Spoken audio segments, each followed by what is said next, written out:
Hello అండి Ashok garu. Hello అండి. Cinema industry వేరు, రాజకీయాలు వేరు. అది ఒకప్పుడు. హ్మ్. ఇప్పుడు సినిమాలు, రాజకీయాలు 2 కలిసిపోయి మిళితమైపోతున్నాయి. హ్మ్. ఒకందుకు అది మనకు మంచిగా అనిపిస్తుంది. But most of the incidents చూస్తుంటే మాత్రం కాస్త ఇబ్బందికరంగానే అనిపిస్తుంది. హ్మ్. జగన్మోహన్ రెడ్డి గారు వచ్చిన తర్వాత సినిమా వాళ్ళకి సంబంధించిన ఇష్యూ మనం చూసాం. చిరంజీవి గారు వాళ్ళందరూ ఆ రౌండ్ టేబుల్ సమావేశంలో చేతులు కట్టుకొని మాట్లాడడం. ఆ తర్వాత ఏపీ పవన్ కళ్యాణ్ గారు వీళ్ళందరూ చాలా గట్టిగా మాట్లాడారు. అవును. అట్లా ఎట్లా మమ్మల్ని తక్కువ చేస్తారు అని నమస్కారం పెట్టించుకోవడం అవంతా చాలా ఇబ్బందికరంగా చూశారు. హ్మ్. ఫ్యాన్స్‌ని కూడా ఆ టైంలో మనం చూసాం. ఇప్పుడు రీసెంట్‌గా రేవంత్ రెడ్డి గారిని కూడా సేమ్ ఇదే సినిమా వాళ్ళెళ్లి కలవడం. హ్మ్. అదే సిట్టింగ్ పొజిషన్. బట్ అప్పుడు లేచిన వాయిస్ ఇప్పుడెందుకు లేవట్లేదు అనేది హ్మ్. కొంతమంది వాదన. హ్మ్. హ్మ్. ఏంటి ఏపీకి, తెలంగాణకి మధ్య ఉన్న అవును. డిఫరెన్స్? యాక్చువల్‌గా ఈ ఘటన ఎప్పుడు జరిగిందంటే ఒక 2, 3 డేస్ బ్యాక్ టాలీవుడ్‌కి సంబంధించిన డైరెక్టర్స్, ప్రొడ్యూసర్స్ అందరూ కూడా రేవంత్ రెడ్డి గారిని కలుస్తూ వచ్చారు.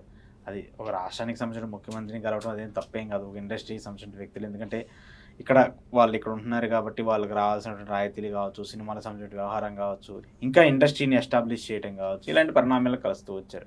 అయితే గతంలో జగన్మోహన్ రెడ్డి గారిని కలిసినప్పుడు అంత పెద్ద ఎత్తున ట్రోల్స్ చేశారు. అన్ని విమర్శలు చేశారు. మరి ఇప్పుడు రేవంత్ రెడ్డి గారిని కలిసినప్పుడు ఎందుకు ఇలా మాట్లాడట్లేదు అన్నప్పుడు జగన్మోహన్ రెడ్డి అప్పుడు అందరికీ శత్రువు. హ్మ్. జగన్మోహన్ రెడ్డి అనే వ్యక్తి అంత బలంగా ఉండి కామన్‌గా అందరికీ శత్రువు. ఇండస్ట్రీకైనా, అటు ఆంధ్రప్రదేశ్‌కైనా, ఇప్పుడు ఇక్కడ ఉన్నటువంటి తెలంగాణకైనా కూడా. కానీ ఇక్కడ శత్రువుని ప్రేమించే వాళ్ళు ఎవరైతే ఉంటారో వాళ్ళందరూ గూడా ఇంకొకళ్ళకి మిత్రులు. జగన్మోహన్ రెడ్డిని వీళ్ళందరూ శత్రువుగా భావిస్తారు కాబట్టి, ఇప్పుడు చంద్రబాబు నాయుడు గారికో, రేవంత్ రెడ్డి గారికో వీళ్ళందరూ మిత్రులు. హ్మ్. మరి ఇదే ఇన్సిడెంట్ గతంలో జగన్మోహన్ రెడ్డి గారి దగ్గరికెళ్ళి టికెట్ల రేట్ల మీద, టికెట్ల వ్యవహారాల మీద వాళ్ళందరూ కూడా మాకు ఇండస్ట్రీకి ఆదరణ ఇవ్వండి, ఇండస్ట్రీకి అండగా ఉండండి అని చెప్పేసి అడిగినప్పుడు, సరే చేతులు జోడించి అడిగారా, చేతులు పైన పెట్టి అడిగారా, కింద పెట్టి అడిగారా అని పక్కన పెడితే, అలాంటి పరిణామాలు కూడా ఇప్పుడు జరుగుతూ ఉన్నాయి. అప్పుడు జగన్మోహన్ రెడ్డిని అంత పెద్ద ఎత్తున విమర్శించిన ఇండస్ట్రీ పెద్దలు, మొన్న అల్లు అర్జున్ గారి ఘటన కావచ్చు, హ్మ్. లేదంటే అసల నంది అవార్డ్స్‌ని మార్చేసి గద్దర్ అవార్డ్స్ అని పెట్టినప్పుడు కావచ్చు, ఇప్పుడు రేవంత్ రెడ్డి గారిని డైరెక్టర్లందరూ, ప్రొడ్యూసర్ గారు ఎళ్లి కలిసి కూర్చొని మాట్లాడినప్పుడు, ఎందుకు ఇండస్ట్రీకి సంబంధించిన ఒక్క నోరు కూడా పెగలతలేదు? అప్పుడు మాట్లాడినటువంటి నోరులన్నీ కూడా ఇప్పుడు ఏమైపోయినాయి? ఎందుకంటే భయం.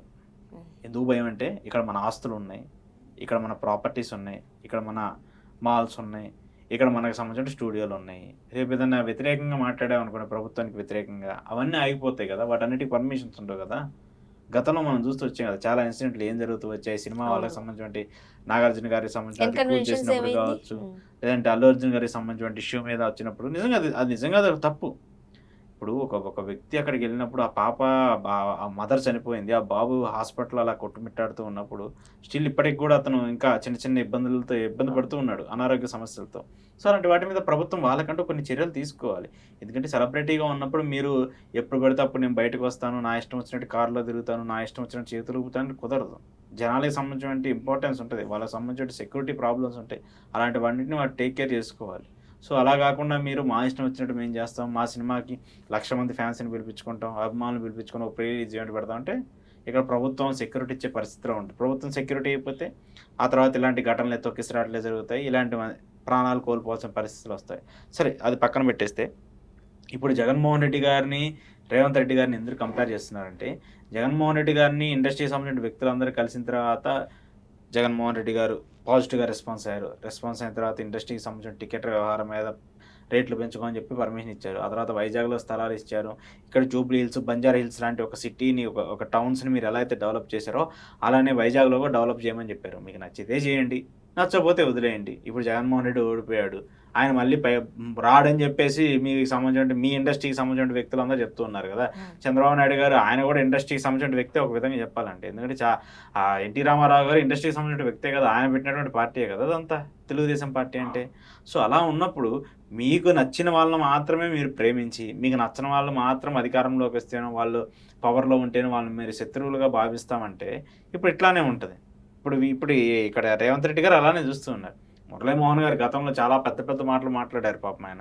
ఆయన అసలు జగన్మోహన్ రెడ్డి గారి పేరెత్తేనే ఒంటికాల మీద లేసేవాళ్ళు. ఏంటి ఏమనుకుంటున్నావు మా ఇండస్ట్రీ అంటే ఇదే, అది, ఇది అని చెప్పేసి కానీ అప్పటికి మాట్లాడారు. ఆయన కూడా ఒక వేరే పార్టీలో ఉన్నారు ఆ! కదా! ఆ! టీడీపీ పార్టీలో ఉన్నారు. సరే మరి టీడీపీ పార్టీలో ఉన్నా పక్కన పెట్టేసినా ఆయన ఇండస్ట్రీకి సంబంధించిన వ్యక్తి కాబట్టి ఆయన మాట్లాడటంలో తప్పులేదు. దాన్ని మనం హ్మ్. అగ్రీ చేయాలి.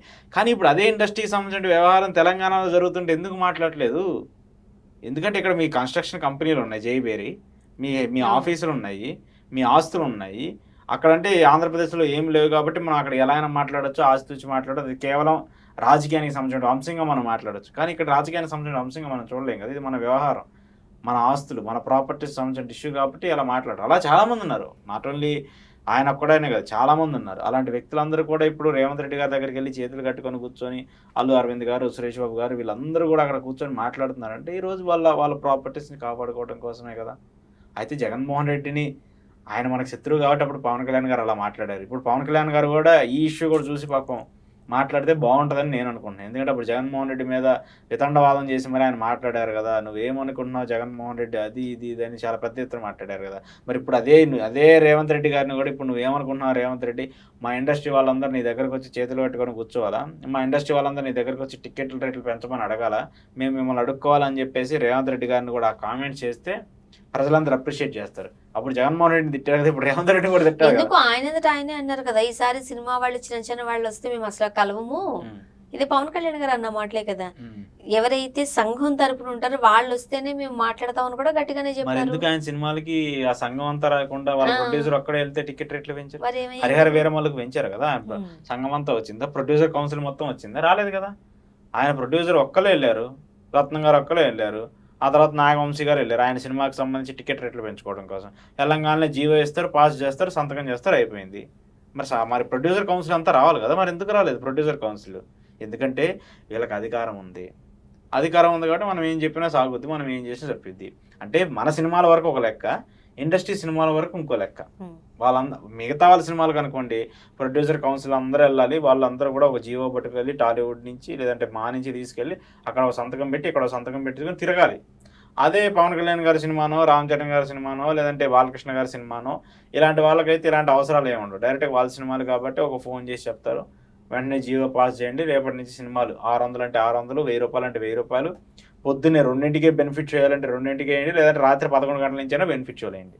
సో అధికారం ఉంది కాబట్టి మనం ఏదైనా చేసినా చెల్లుతుంది. అలాంటి చెల్లే ప్రక్రియ ఇప్పుడు ఆంధ్రప్రదేశ్లో కనిపిస్తూ ఉంది, ఇక్కడ తెలంగాణలో కూడా అంతే కనిపిస్తుంది. తెలంగాణలో కాకపోతే ఏంటంటే ఇక్కడ కొంచెం భిన్నమైన పార్టీ కాబట్టి ఇక్కడ వీళ్ళు కొంచెం జాగ్రత్తగా ఉండాల్సిన పరిస్థితి ఉంటుంది. ఆంధ్రలో మనం ఎలా ఉన్నాం అసలు, ఎందుకంటే అక్కడ జనసేన మనదే, టీడీపీ మనదే, వాళ్ళిద్దరు కూటమిలో ఉన్నంతకాలం ఆంధ్రప్రదేశ్లో అలాంటి ఇబ్బందులు ఉండవు. జగన్మోహన్ రెడ్డి వస్తే కనీసం కొన్ని కండిషన్స్ పెడతాడు, మీరు ఆంధ్రప్రదేశ్లో ఇంత మేర షూటింగ్ చేయాలి, ఇంత పర్సంటేజ్ ఇవ్వాలి, ఇక్కడ ఆంధ్ర కార్మికులకు సంబంధించి ఇంత ఎంప్లాయ్మెంట్ కల్పించాలని చెప్పి జగన్మోహన్ రెడ్డి చెప్పగలడు. కానీ ఇక్కడ అలా చెప్పే పరిస్థితి లేదు కదా. పవన్ కళ్యాణ్ గారి సినిమాలకు సంబంధించి ఇక్కడ ఎంప్లాయ్ స్ట్రైక్ చేస్తే ముంబై నుంచి వాళ్ళని తీసుకొచ్చి ఇక్కడ డిప్లాయ్ చేసుకొని షూటింగ్ చేసుకున్న పరిస్థితి. సో అలాంటి పరిస్థితులు ఉన్నప్పుడు ఇంకా ఇండస్ట్రీ కోసం వీళ్ళు మాట్లాడతారా, లేదా గతంలో ఉన్నటువంటి జగన్మోహన్ రెడ్డి మాట్లాడారా, ఇప్పుడు ప్రస్తుతం ఉన్నటువంటి రేవంత్ రెడ్డి గారు మాట్లాడుతున్నారా? అది ఇండస్ట్రీ ఆలోచించుకోవాలి. కానీ ఇండస్ట్రీ వాళ్ళు ఎప్పుడు కూడా మీరు రాజకీయాలకు దూరంగా ఉన్నంత వరకు మీరు సేఫ్గా ఉంటారు. ఈరోజు ఆ పార్టీ అధికారంలో ఉంది కదా, మనం మాట్లాడొచ్చు, మన అవసరాల కోసం, మనం టికెట్ రేట్ల కోసం పెంచుకోవచ్చు అని చెప్పేసి మాట్లాడితే రేపు ఆ పార్టీ ఉండదు. కానీ మన జీవితాంతం ఇండస్ట్రీలోనే ఉండాలి. మనం జీవితాంతం ఇండస్ట్రీలో ఉండే సినిమాలు తీయాలి. ప్రభుత్వాలు మారుతాయి, వ్యక్తులు మారుతారు, కానీ మనం ఇండస్ట్రీలోనే ఉండాలి. ఇండస్ట్రీ ఎప్పుడు అట్లానే ఉంటుంది. కాబట్టి రాజకీయ సంబంధించిన అంశాల మీద మాట్లాడేటప్పుడు ఎవరైనా సరే, ఇది నాట్ ఓన్లీ 1%, ఎవరైనా సరే మీరు మాట్లాడేటప్పుడు ఆచితూచి మాట్లాడండి, జాగ్రత్తగా మాట్లాడండి.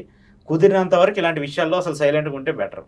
అలా కాకుండా పవన్ కళ్యాణ్ గారు ఈరోజు అధికారంలో ఉన్నారు కాబట్టి ఆయనకు భజన చేస్తూ మనం లబ్ధి పొందుదాం, చంద్రబాబు నాయుడు గారు అధికారంలో ఉన్నారు కదా అని చెప్పేసి వైసీపీ వాళ్ళని తిడుతూ ఇక్కడ బీఆర్ఎస్ వాళ్ళని తిడుతూ మనం లబ్ధి పొందుతాం అనుకుంటే రేపు వాళ్ళ అధికారంలోకి వస్తే మన పరిస్థితి ఏంటనేది కూడా ఇండస్ట్రీ పెద్దలు ఆలోచించాలి. అది మంచి పద్ధతి కాదు. చూద్దాం ఏం జరుగుతుంది. Thank you.